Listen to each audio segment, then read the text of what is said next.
প্রতিদিনের রান্নার কাজকে সহজ করে তুলতে ও ঝটপট সুস্বাদু রান্না বানিয়ে নিতে এইভাবে একবার এই গ্রেভিটা বানিয়ে ফ্রিজে রেখে দিন। মাছ, মাংস, পনির, ডিম, সয়াবিন এমন অনেক রান্না এই গ্রেভিটা দিয়ে খুব সহজে ঝটপট বানিয়ে নিতে পারবেন। আর দেখুন, অল্প সর্ষের তেলের মধ্যে কিছু গোটা মশলা দিয়ে দিয়েছি। গোটা জিরে, ধনে, লবঙ্গ, এলাচ, দারচিনি, অল্প করে জয়িত্রী আর জায়ফল। তো মশলাগুলো দেওয়ার সাথে সাথে এখানে আমি দেখুন এই মশলাগুলো দিয়ে দেবো। এখানে নিয়েছি পরিমাণ বুঝে আদা, রসুন, পেঁয়াজ, টমেটো আর কাজু বাদাম।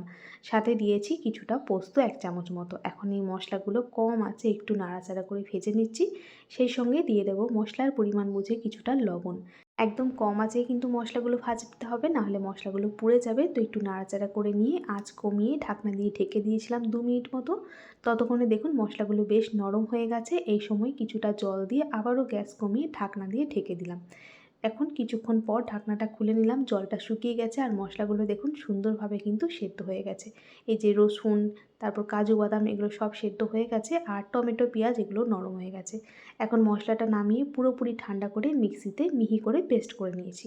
এখন কড়াইয়ে দিয়ে দিলাম কিছুটা সর্ষের তেল আর এখানে দিয়েছি কিছু গুঁড়ো মশলা, যেমন হলুদ গুঁড়ো, কাশ্মীরি লঙ্কার গুঁড়ো আর গোলমরিচ গুঁড়ো। গোলমরিচটা গোটা মশলা ফোড়নের সাথে দিলেও হতো, কিন্তু আমার কাছে গুঁড়োটাই ছিল, তাই আমি এখন গোলমরিচ গুঁড়োটাই দিয়ে দিলাম। গুঁড়ো মশলাগুলো দেওয়ার সাথে সাথেই পেস্ট করে রাখা মশলা দিয়ে দিলাম। সাথে স্বাদ মতো আর একটুখানি লবণ দিয়েছি, একটু চিনি দিয়েছি আর একটু জল দিয়ে এখন কম আছে মশলাটাকে ঢাকনা দিয়ে ঢেকে ঢেকে কষাতে হবে। প্রথমে আমি যেহেতু গোটা জিরে, ধনে এগুলো দিয়েছি, তাই আমি গুঁড়ো মশলার মধ্যে জিরে, ধনে আর দিলাম না।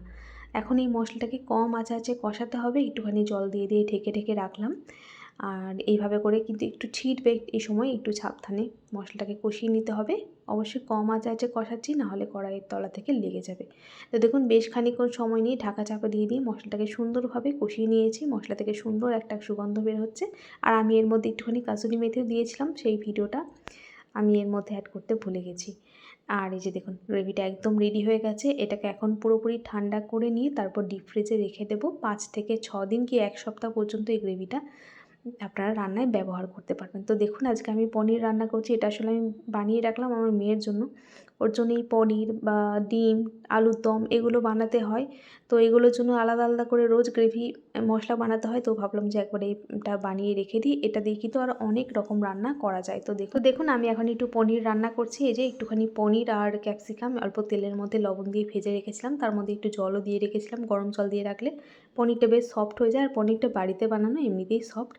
তো এই যে এটা দিয়ে আমি দেখলেন কত সহজে বানিয়ে নিলাম পনিরটা।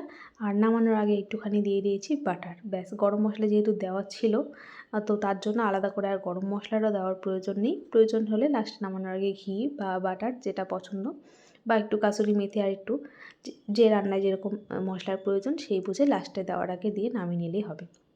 এই মশলাটা দিয়ে ডিম কষা, আলুর দম, পনির, সয়াবিন, মাছ, মাংস, পটলের তরকারি এরকম আরও অনেক রকম রান্না কিন্তু খুব সহজে বানিয়ে নিতে পারবেন। তো এখন সেদিনই রাত্রেবেলা আমি এই মশলাটা দিয়ে বানিয়েছিলাম সয়াবিন আলু কষা। তো আলুগুলো আমি একটু প্রেসার কুকারে সেদ্ধ করে নিয়েছিলাম যাতে রান্নাটা আরও সহজে হয়ে যায়। তো সর্ষের তেলের মধ্যে একটু গোটা জিরে, তেজপাতা ফোড়ন দিয়ে আলুটাকে হালকা করে ভেজে সেদ্ধ করে রাখা সয়াবিন, পরিমাণ বুঝে লবণ আর হলুদ দিয়ে সোয়াবিন আর আলুটাকে প্রথমে একটু লাল লাল করে ভেজে নিচ্ছি। ব্যাস, তারপর যে মশলাটা বানিয়ে রেখেছিলাম সেই মশলাটা কিছুটা দিয়ে দেবো। যতটুকু মশলা সোয়াবিনের জন্য লাগবে ততটুকু মশলা বাটিতে রেখে আমি বাকি মশলাটা কৌটো করে ডিপ ফ্রিজে রেখে দিয়েছি। তো এই যে যতটুকু গ্রেভির প্রয়োজন সেটা দিয়ে এখন একটু নাড়াচাড়া করে মিশিয়ে নিয়ে পরিমাণ বুঝে জল দিয়ে ফুটিয়ে নিলেই কিন্তু রান্নাটা একদম রেডি হয়ে যাবে। তো একদমই আর কষানোর ঝামেলা নেই, মশলাটা সুন্দরভাবে কষানো আছে। শুধুমাত্র সবজির মধ্যে মশলাটাকে মেশানোর জন্য যতটুকু মানে কষানোর প্রয়োজন সেটুকু একটু জল দিয়ে নাড়াচাড়া করে মিশিয়ে নিলাম। ওদিকে সেদ্ধ আলু তো সেদ্ধ করা আছে, একদমই বেশি সময় লাগবে না। পরিমাণ মতো জল, সাথে একটুখানি মিষ্টি দিলাম। গুড় দিয়েছি, আমরা রান্নায় বেশিরভাগ গুড়টাই ব্যবহার করি, তাই গুড় দিয়েছি। আপনারা চাইলে চিনি দিতে পারেন, বা যারা রান্নায় মিষ্টি দিতে অপছন্দ করেন তারা দেবেন না। আর নামানোর আগে এই যে একটুখানি ঘি দিয়ে নামিয়ে নিলাম। খেতে কিন্তু ভীষণ ভালো হয়েছিল বন্ধুরা। রেসিপিটা কেমন লাগলো একটু কমেন্ট করে জানাবেন। তো চলুন আজকের মতো ভিডিওটা এখানেই শেষ করছি। দেখা হবে নতুন আরেকটা ভিডিওর সাথে। সবাই ভালো থাকবেন, সুস্থ থাকবেন। আজকের মতো টাটা।